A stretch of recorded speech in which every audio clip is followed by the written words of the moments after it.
Welcome back, guys. So today I want to talk about the Nintendo Switch. This was kind of prompted by some discussions in my Facebook group. Link in the description. A lot of cool people in that group, a lot of awesome discussions and projects and whatnot. But people were asking about, hey, the Nintendo Switch has now been hacked. What are your thoughts? What do you want to do with it? And I kind of have a little bit of a different viewpoint than a lot of people do, especially considering a lot of the things we do on my channel. So it could be a little different, my opinion, but it is just my opinion. So before we get into all that, just to kind of preface things, the Nintendo Switch has been out a little over a year now, has sold close to somewhere around 15 million units. I don't have the exact number right now. And the other thing I find interesting with the system is top 5 best-selling games are all Nintendo properties. I'm not really surprised by that, but you got like Mario Odyssey at 10 million units sold, Mario Kart 8 Deluxe at over 7.5 million sold, and that's a Wii U port, what the hell. Breath of the Wild at about 7 million sold, Splatoon 2 at about 5 million, and then oddly enough, 1-2 Switch at about 2 million units sold. So those are the top 5 best-selling games, all Nintendo properties. Speaks volumes as to why people buy Nintendo devices and systems. It's to play Nintendo games, right? So third parties, they've been getting their feet wet, testing the water. Systems selling great, but maybe their games aren't selling as great as they hope. I find it interesting with those kind of numbers and details with the system. We will be having some future content where I talk about some stuff I find interesting with Nintendo that I've been looking at lately. But today, looking at this hack, it's not a software hack, it's a hardware hack. So this little fella is powered by the NVIDIA Tegra X1. And that chip has, it's been out there.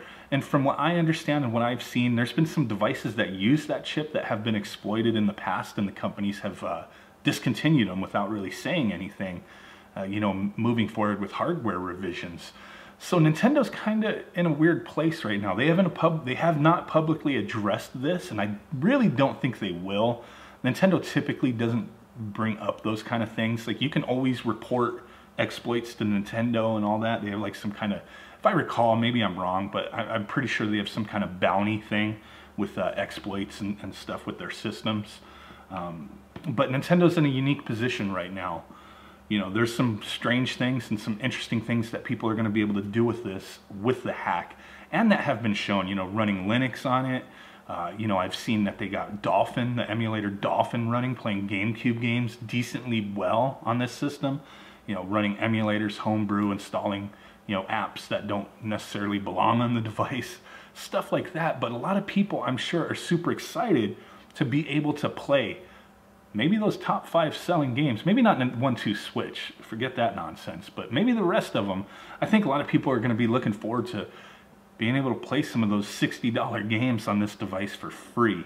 And to me, that's a little unfortunate. And that's where my opinion kind of differs from a lot of people in the hacking scene, because I'm definitely all for emulation and stuff like that. But in a certain way, the way I look at it is like, if we are not, don't have access to old games, how do we preserve the history of them? How do we relive our past? Emulating to me is fine.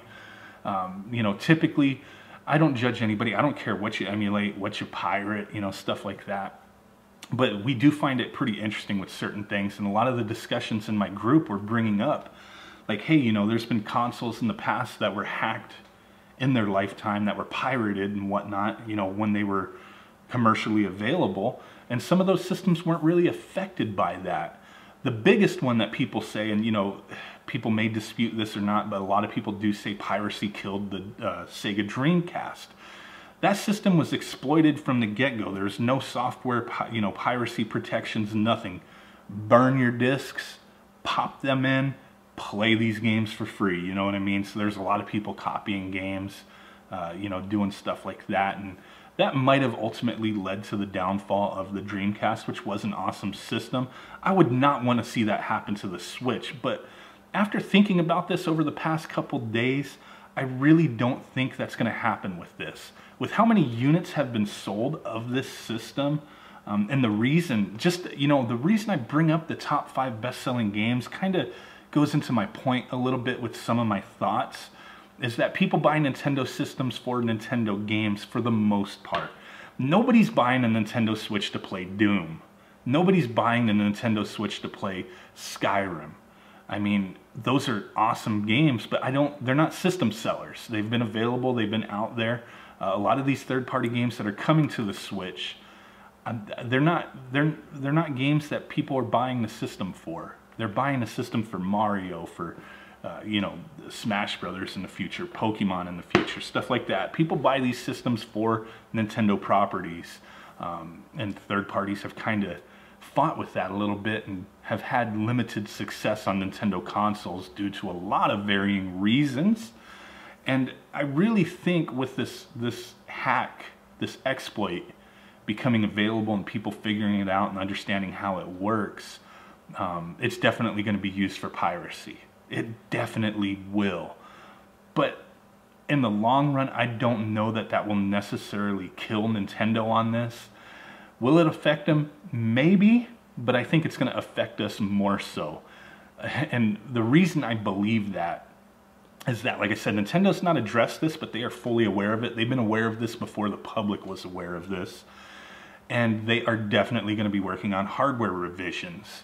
So some people think, hey, they're just going to swap out the chip for one that can't be exploited. For the time being, the firmwares, I believe, they're going to try to do what they can to keep things from being exploited software-wise. But hardware-wise, there's nothing they can do to stop people from messing with the OS. So that's going to be a tough one. They're going to try their hardest to keep pumping out firmwares and stuff like that.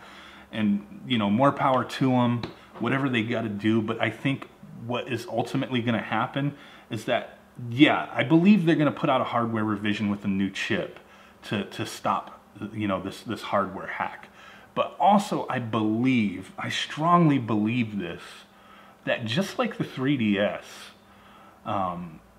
with the new 3DS, and then there was only very limited, so this kind of will seem weird, but I have different varying thoughts on this. But with like the 3DS, you know, and there's multiple revisions obviously, but between the 3DS and then the new 3DS and the new 2DS, there's certain games that can only be played on those systems.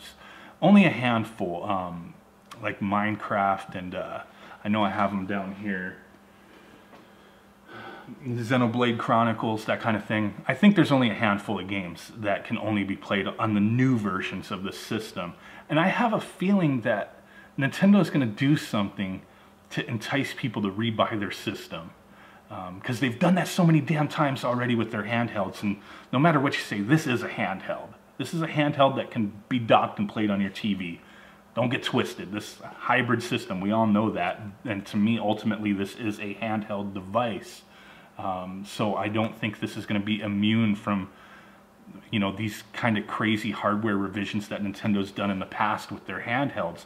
I fully believe that they will be doing new versions of this, maybe with smaller screen, maybe the same size screen, maybe more powerful, maybe there'll be new Switch-only games, more built-in memory, extra features that weren't available on this version. I really believe they're going to pull some stuff like that. And is that necessarily good for us? I don't think so. It's going to be, you know, suckers like me will go and buy it, even though we have a fully functioning system right here. You know, between the 3DS to the new 3DS with the little thumbstick built in, you know, that was more, you know, there was more to it, right? So you got some added features to the system, but you didn't necessarily have to buy it. A lot of games would, you know, play without the thumbstick. And there was that little Circle Pad Pro thing or whatever that you could buy for the old 3DS that gave you the extra stick. But with this, I'm not 100%. I don't like have any inside information. I'm not, you know, one of those people. I'm just going off of what I'm thinking, and I think they will be doing something similar with this device. You know, some kind of changes to it that are going to entice people who've already purchased it to purchase it again. Maybe not right away, you know, but down the road, I think that's something they're going to do, and they're, you know, maybe business-wise, it'll be for the best for them to increase that, you know, to continue that interest, because once you get to a certain, you know, place with sales, it's just going to start staggering off, and to you know, reinterest the market, and, you know, to reinvigorate the market and interest in your product. All these systems have done hardware revisions. The Pro version of the PS4, you know, the Xbox did the same thing. And the Switch, I know they're going to do something similar to not only, you know, add some new features, but to fight these exploits, to make it harder, or to make it where there is no hardware exploit that's easily done without modification. Because right now the hack that is available, anybody can do. You don't have to modify anything. But my thoughts, like I said, I don't think this is going to hurt Nintendo too much. I think it's going to hurt us more with revisions and certain things that this will possibly shape their future outlook on this device. And hey, it is what it is. You know, as long as I have my Switch and I can play my games, I'm fine with that. My viewpoint with pirating software, I will not pirate software on this device. I will actually not even bother hacking this. I have zero interest. I want to enjoy this the way it was intended. And that's typically how I am. I want to show support to this company and the people who make games for it. Not just Nintendo, but third parties and indies and whatnot. You know, games cost money. Some games make money, some games don't. Some games make a ton of money. And I'm all for it, you know, as long as we're getting quality games and we can pick and choose and kind of weed out what the crap is and make sure our money's going to the right places. You know, I've never been a fan of just taking games for free. Now, like I said, you could argue with me that, well, you've, you know, talked about emulation and stuff like that. And yeah, me more so, I like emulation for stuff I don't have access to, such as arcade games and really old, obscure, you know, cartridge-based games that the companies aren't profiting from them. They're not re-releasing them. They're not putting out compilations, stuff like that. And like I said, you can have a different view with it than I do, but when something is new and current and their games are available on the market now, I either want to spend my money or not spend my money. And if I don't want to spend my money, I'm not going to play the game, just whatever. And I don't want to get the game for free and, you know, pirate it necessarily and play it for free. I want to make sure these companies get my money for the games that I want to play. If I don't want to play it, you're not getting my money and I'm not going to play it. That's how it is. And I feel like that with certain things. Like I said, it seems a little weird with me with the emulation stuff that I talk about, but I like supporting people that I like. Music is one big thing. Music and movies. Music, I have never downloaded music without paying for it anyway. You know, there's only a handful of bands that I like, and I want to give them my money. You know, if they put something out new, I want to give them my money. I want to make sure, you know, bam, I got their product, what they put their hard time and, you know, efforts into, and make sure they get a little taste of whatever it cost. And you know, I don't download music. That's just how I've always been. I always wanted to support the bands that I'm into. And I feel the same with video games. If you don't make your games available and they're just a blip in history, then I don't really see an issue. But if it's commercially available, I want to support you if it's a game I want. So that's where I'm kind of a little iffy with this hack and my thoughts on it. I don't think it's going to hurt Nintendo. I just think it might hurt us in the long run, unfortunately. And it is what it is, you know. Those are my thoughts on it. You know, just wanted to kind of rant and ramble on about it for a moment, get it out of my system, because a lot of people have been talking to me lately about this, and it's been the hot news, and it's gonna shape some things differently than the way they would have went, I believe. Is it Nintendo's fault? Is it Nvidia's fault? I blame both of them. To be honest, I don't blame the people who found the exploit. I blame Nintendo and Nvidia. You know, they had to have known. At least Nvidia knew, right? And at some point they could have squashed all that and changed it up, but they didn't. So it's too late now. Hardware revisions for sure are going to be coming out in the future. Revisions that make the product more appealing to people who've already bought the system. More than likely, 99.9% in my opinion, it's going to happen. So what are your thoughts on this hack, on this exploit? Are you going to use it? Are you going to exploit it? I don't really care one way or another what people are going to use this for. Me personally, I'm not going to use it at all. That's just the way it is. Not right now anyway. In the years and years in the future, maybe, but right now, no, not within the life cycle of the system. So I appreciate you guys stopping in, listening to me go on about this subject. Really do appreciate it. Smash that like button, subscribe, do all that cool stuff. Greatly appreciate it. With that said, guys, I will catch y'all next time. Peace out. Bye-bye.